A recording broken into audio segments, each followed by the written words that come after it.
오늘 말씀은 이스라엘 백성들에게 이렇게 이야기하십니다. 여호와를 시험하지 말라. 하나님을 시험하지 말라라고 말씀하십니다.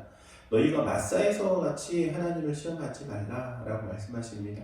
이 마사에서 어떠한 일이 있었습니까? 이 출애굽한 이스라엘 백성들이 광야길을 가는 가운데 이제 마실 물이 떨어지게 됩니다. 마실 물이 떨어진 이스라엘 백성들이 불평불만을 터뜨립니다.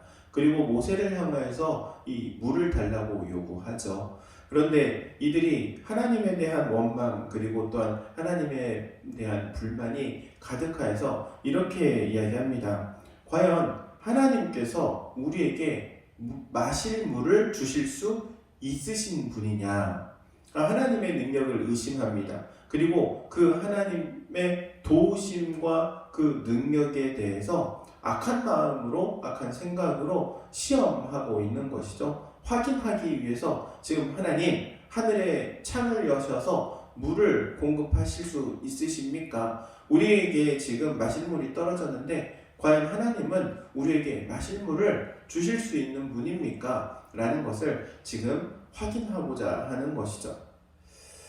하나님께서는 이스라엘 백성들을 출애굽시킬 때 어떠한 일들을 벌이십니까? 우리가 잘 알고 있는 10가지 재앙, 10가지 재앙이라고 하지만은 또 10가지 기적이라고도 합니다. 사람의 힘으로, 사람의 능력으로 할 수 없는 정말 불가사의한 일을 일으키십니다. 이 바로 기적과 같은 일을 일으키신 것이죠. 그런 일을 일으키시며 이스라엘 백성들을 구원하십니다. 이 애굽 땅에서 종되었던 노예로 살아가던 이스라엘 백성들을 구원하신 것이죠. 그런데 그들이 그러한 경험을 했음에도 불구하고 과연 하나님은 우리에게 물을 주실 수 있는 분이냐 지금 하나님을 테스트하고 있는 것이죠. 그래, 하나님이 우리를 이 애굽 땅에서 인도는 해내셨지만 과연 우리에게 마실 물을 주실 수 있는 분이냐라는 겁니다. 그래서 이 사건을 통하여서 하나님께서는 이 모세에게 말씀하십니다. 너희가 하나님을 시험하는 일이 없도록 해라. 마사에서와 같이 하나님을 시험하는 일이 없도록 해라. 그것은 악한 일이기 때문이다 라고 말씀하십니다. 하나님은 우리에게 오직 순종할 것을 요구하시고 또한 말씀대로 살아가는 것을 원하십니다.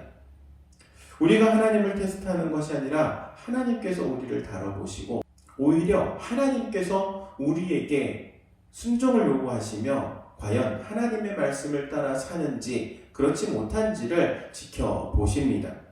사랑하는 성도 여러분, 우리가 하나님의 말씀이 우리의 심령 가운데 새겨졌다면 그 말씀대로 순종할 수 있는 믿음이 있기를 주의 이름으로 권면합니다.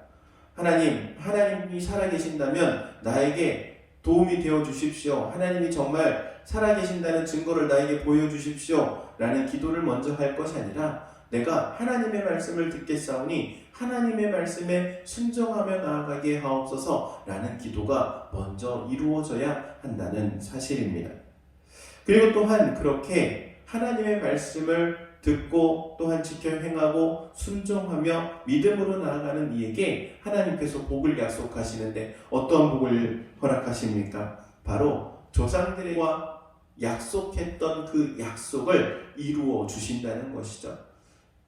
사랑하는 성도 여러분, 우리는 하나님의 말씀을 시험하는 것이 아니라 하나님의 말씀을 순종해야 하는 존재임을 기억하시기 바랍니다. 하나님의 도우심을 그리고 하나님의 능력을 가지고 과연 하나님이 살아계신지 확인하는 것이 아니라 오직 하나님의 말씀이 우리의 마음 가운데 들려졌을 때, 감동되어질 때 오직 하나님의 말씀 앞에 순종함으로 나아갈 수 있는 여러분이 되기를 주의 이름으로 축원드립니다. 기도하도록 하겠습니다. 사랑과 은혜가 충만하신 하나님, 은혜를 구합니다. 하나님의 은혜가 우리 가운데 함께하여 주시고 아버지 하나님의 살아계심과 역사하심을 의심하지 않게 하시고 또한 그것을 확인하려고 하는 악한 마음이 없도록 우리 가운데 온전히 순종의 마음을 허락하여 주시고 또한 믿음이 더욱더 굳건하여질 수 있도록 성령으로 역사하여 주옵소서. 주님 저희를 통하여 하나님의 선한 일들 이루어 가실 줄로 믿음으로 고백하며 나아가는 저희들 되기 원하오며 그리스도신 예수님의 이름으로 기도하옵나이다. 아멘.